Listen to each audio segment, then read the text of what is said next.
On today's show, we answer the next burning question concerning the Dallas Stars going into the 22-23 season. Today's episode, we focus on Roope Hintz and talk about what it would take for him to take the next step in his career. He had a fantastic campaign in the 21-22 season, but now the expectations are the highest they've ever been for him.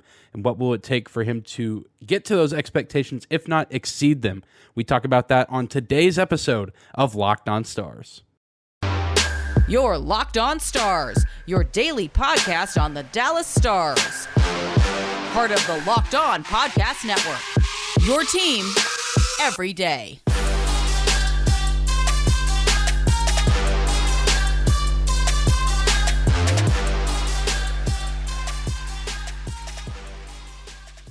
Howdy, Stars fans. Welcome back to the Locked On Stars podcast, the only daily podcast covering the Dallas Stars, part of the Locked On Podcast Network, your team every day. I'm your host, Dane Lewis, your local expert on all things Dallas Stars hockey, credentialed member of the Dallas Stars media, coming to you on this Wednesday, October 5th. And whether this is your first time here or you are a recurring listener of the show, thank you for stopping by and for making Locked On Stars your first listen every single day.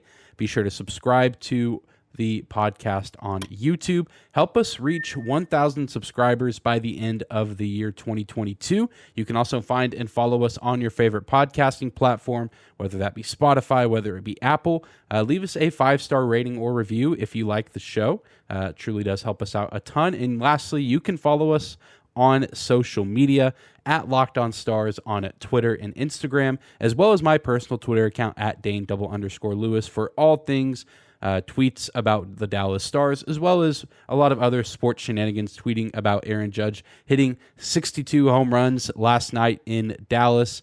Future Texas Ranger Aaron Judge, you heard it here first. But we're not here to talk about baseball. We're here to talk about hockey. We are 10 days away from the Dallas Stars' home opener against the Nashville Predators on October 15th. I mean, you can just taste the regular season hockey right around the corner. Very, very exciting. And speaking of very exciting, it's time to talk about one of the most exciting players in this Dallas Stars organization, a guy that has very high expectations placed upon him coming into the season, but a guy that I think will be ready to answer the call and will handle those expectations with grace and have a phenomenal year.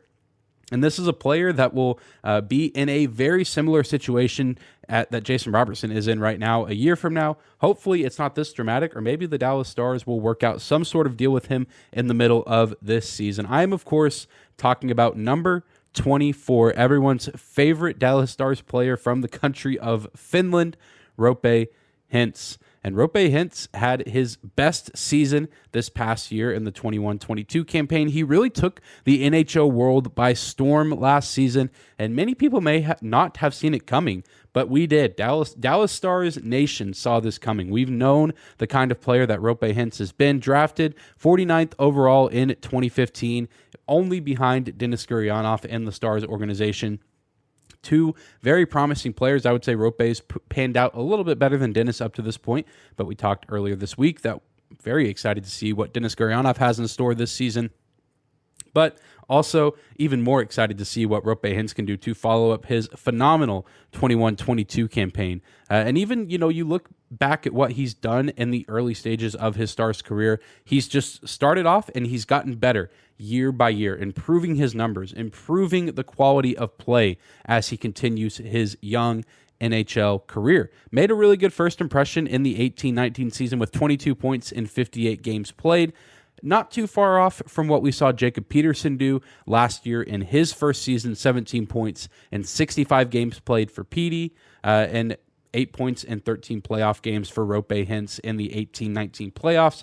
Really stood out in that Nashville Predators series and also played a little bit of a helping hand in that 7-game series against the St. Louis Blues. And then you look at the 19-20 season. He improved in that campaign with 33 points in 60 games played before the league was eventually shut down. And then he was a huge player for the Stars in the Edmonton bubble. 13 points in 25 games played in the postseason in 2020. And then, of course, was a really nice standout player, a breath of fresh air in what was an otherwise forgetful season during the 2021 condensed year. I mean, he really, the silver lining of that season was we found the top line of Robertson, Hintz, Pavelski, and of course that line not fully complete without Roope Hintz. And, he was good leading up to this most recent season. There were a lot of, people optimistic that he would have a really nice season, that he would contribute to whatever success the Dallas Stars had. But, he was racking up more assists than goals, and he was still finding ways to contribute to the team. But I think what really, kicked Roope Hintz into that next level this past year was his ability to score goals. And I think he found that is really what he's good at and what he's meant to do on this Stars roster, because he is an absolutely filthy scorer. I mean, he just has a wicked shot seemingly from everywhere on the ice. 37 goals, 35 assists, and 72 points in total in 80 games played in the 21-22 season. Nearly reached the 40-goal marker alongside Jason Robertson. Was really hoping for that as the season was winding down. As Robo got to 41 goals, was really hoping we could see Roope Hintz cross into that 40-goal threshold. Wasn't meant to be. Maybe if he gets those 2 extra games played to close out the year, maybe he gets 1 goal in each of those games, or maybe he gets a few in each of those games and he crosses the 41 threshold, or maybe even scores more than Jason Robertson. And really, it's crazy that he ended up posting those numbers, because I'm sure many of you will remember last year, Roope Hintz started off the season terribly. He was awful to start off last season. He did not score a goal until nearly a month into the season. November 10th versus the Nashville Predators at home, Roope Hintz finally gets a goal, and up to that point, he only had 2 points before then. And then after that, he really just caught fire. I mean, obviously, he wasn't scoring a goal every single game, but he was a much more consistent player after that game in Nashville. Many will remember his hat trick game versus the Carolina Hurricanes on November 30th at home. He also played phenomenal when the Stars went to Carolina to take on the Hurricanes in what was Scott Wedgwood's debut, a very tough, grinded out type win that Roope Hintz really took charge of offensively and was a huge proponent to that win, and what ended up being a massive 2 points for that Stars team.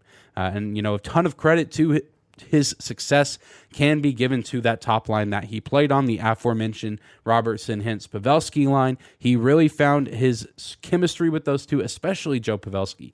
We talked about earlier in the preseason about Pavelski's impact on this team. A good goal scorer, but really at this point in his career, what he's doing for this team is providing that playmaking ability, the ability to set up his teammates for success, and Roope Hintz benefited from that greatly. And I think that, we now know that we have Jason Robertson, hopefully whenever he does resign, as the primary goal scorer for this team.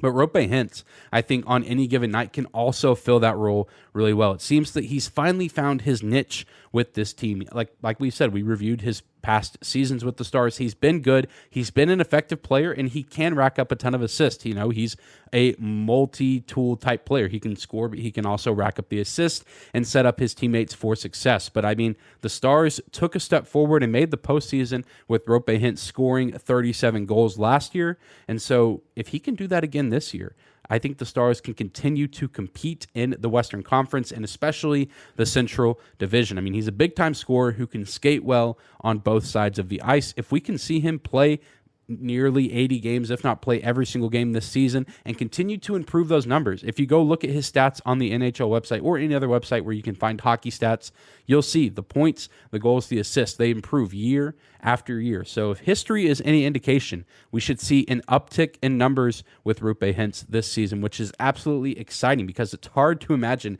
him topping last season's performance, but he's only 25 years old, still has a ton of his career ahead of him, and like we said, he's going to be an RFA at the end of this season, so you have to imagine that he's going to want to show out to try to get a very nice pay raise, whether it's from the Dallas Stars, hopefully it is from the Stars, or if there are other teams interested. So you have to expect big things from Roope Hintz this season because he's going to be trying to get paid a ton of money some point next offseason. Well, coming up next, we will continue to talk about Roope Hintz. We've talked about what he did in the past, but now we're going to talk about what he needs to do this season in order to improve his numbers and improve his stock and get a very nice pay raise next offseason. Today's episode of Locked On Stars is brought to you by our friends at BetOnline. BetOnline.net is your number one source for all football betting info this season. Find all of the latest player developments, team matchups, news, podcasts, and in-depth articles and analysis on every game you can find. And as always, BetOnline remains your continued source for all your sports wagering information with live betting and up-to-the-minute scores for every sport out there. BetOnline is the fastest and easiest way to check in on all of your favorite games and events, including MLB, MMA, boxing, and golf. MLB postseason is literally happening this week, just around the corner. The NBA and NHL seasons are about to kick off. The NFL is in full swing. If you want to bet on any of those sports, do it at betonline.net. You can head to their website right now or use your mobile device to learn more about the trends and the action happening around the sports world. Betonline.net is where the game starts. Let's continue to talk about Roope Hintz. Thank you guys again for making Locked On Stars your first listen of the day. We talked about what Hintz has done in the past, his previous seasons with the Stars, especially his most recent season here in Dallas, a phenomenal 73-point campaign. High expectations have been placed upon him this offseason and during training camp, but it's really intensified, if that's even possible, with the idea that Jason Robertson could be missing part of the season, or heaven forbid, he's not on the team at all. I don't imagine that happens, but it's a very real reality at this point, at least at the time of recording this on Tuesday evening, that maybe Jason Robertson misses a few of the early games of the regular season, and that means more expectations and probably a heavier workload for Roope Hintz to get the season started. I mean, he's considered by some to be the best all-around player on this team at age 25. I know several people on Twitter and even here on YouTube in the comments, some have said, that they're not worried about Jason Robertson because Roope Hintz is the best player on the team, according to some Stars fans out there. And that's a very respectable opinion to have. I think they're both incredible players, and both of them are incredibly valuable to this team. If one of them is missing, I think the Stars team is nowhere near good enough to make the postseason. Both of them very valuable, but if there's people out there that think that Hintz is the best all-around player, that's very valid, probably very true. Hintz is definitely better defensively than Jason Robertson at this point in both of their respective careers.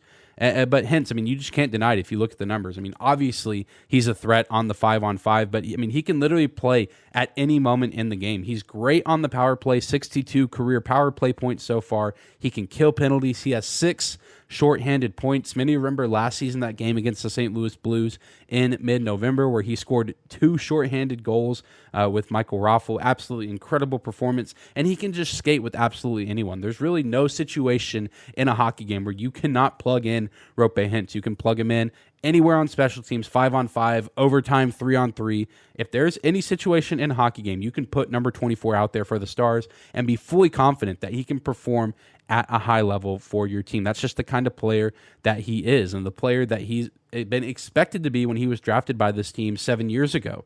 And a huge key to his success will be riding on his chemistry with Joe Pavelski if they share a line. We talked about in the last segment the importance of that chemistry being built between those two last season. So many of Hintz's goals coming off of really nice plays from Robertson, but also Joe Pavelski setting up his teammate for success. So hopefully Pavelski still has a little bit of magic left in the tank near the end of his career, and he can help boost Roope Hintz's numbers and put him in a position to thrive and succeed with Dallas this season. Jason Robertson should also hopefully be playing a role in that equation as well. But again, at the time of recording this, we don't know when Robo is going to come back. And hopefully it's soon, and hopefully he can reestablish that chemistry with whatever practice time those three can have together, assuming that that's the line that Coach Pete DeBoer will want to see. I can't imagine he would want to break away from that line. That line was so good last year, and it gives you more options as far as scoring depth. But even if Robo doesn't play on that top line with Hintz and Pavelski, you have some really good options out there as far as some playmakers that can boost their own numbers while also probably getting Hintz involved in the offense as well. I think Mason Marchment has certainly proven himself to be a top 6 player this season. I think if Robertson's not ready to go or not able to go on opening night, that you could slide Marchment into that top line, and I think he would fit in just fine. You can maybe throw in Denis Gurianov there. I think he has a lot to prove this season, and I think he would fit very well as far as the skating and playmaking ability of Hintz and Pavelski. I think that there's plenty of options. I think they've thrown Jamie Benn on that line a few times in practice and preseason. I don't imagine that sticking in the regular season, but maybe, you never know. But also, I mean, those are just kind of the lines for 5-on-5. You can expect to see Hintz on one of the two power play units consistently throughout the season, and he'll probably be out there several times throughout the game for penalty kills. Very, very good player is Roope Hintz. You just got to surround him with other playmakers. He can do a lot on his own, but he's at his best when he's surrounded by other guys that can make big plays and set him up for success. And the next practical step for Roope Hintz in his young career, I just got to say it, and I think this is not too far of a stretch, it's a 40-goal season, if not more. And honestly, I think he should have gotten it last season. If he doesn't get off to that slow start in the first month of the 21-22 campaign, who knows what kind of numbers he puts up. I think that that's a flash in the pan kind of moment for Hintz where, he was really coming off a really good performance in the condensed 2021 season, and a lot of people still remembering his play in the Edmonton bubble, and maybe he just wasn't ready for those heavy expectations. I think now with an extra year under his belt, he just got done playing in an intense 7-game series against the Calgary Flames. I don't think the pressure is going to get to Roope Hintz this season. I think he's going to come out of the gates on fire, ready to go, and he's going to produce from the get-go. So there's no reason that he cannot be a 40-goal scorer in the 22-23 season. If he can get off to that hot start and he can play consistently all 82 games this season, there's no reason that we cannot expect him to be amongst the league's best in scoring. Well, coming up next, we will continue to talk about the Dallas Stars and Roope Hintz. We're going to actually shift our attention to Jason Robertson, talk a little bit about his update as far as his new deal, and we'll also talk about tonight's matchup between the Dallas Stars and the Colorado Avalanche. We have an update on the Jason Robertson situation, but unfortunately, it doesn't really have that much to do with Jason Robertson. I'm sure many of you saw on social media yesterday, Islanders center Mathew Barzal, the 16th overall pick in the 2015 draft, actually a draft classmate of Roope Hintz, signed an 8-year deal with the Islanders worth $9.15 million AAV. And Barzal, don't get me wrong, a good player, a very productive player for this Islanders team, a key component to their core. But that is a lot of money for a guy whose best season was in 2017-2018, which was a very, very good year. A point-per-game player, 22 goals, 63 assists, 85 points in total in 82 games played. But the numbers have not reached that height again since that season. But he's still been productive. He's still been a good player. But if you look at the numbers, and there were many people who made this point on social media yesterday, he has 32 total goals over the past 2 combined seasons. Jason Robertson had 41 goals last season alone. Nearly 10 more goals in one season than a guy had in 2 seasons. Granted, the 2021 season was condensed, but still, I believe he played 55 games of that season. There were 56 games in that season in total, so he essentially played the entire year and played the majority of last season as well, and only scored 32 goals across both of those seasons, while Jason Robertson's out here scoring 41 in a single campaign where he also did not play the entirety of the season, but did play the majority of the games. And, we've been led to believe that a deal is close with Jason Robertson, maybe a lot of us expecting that a deal is done sometime this week.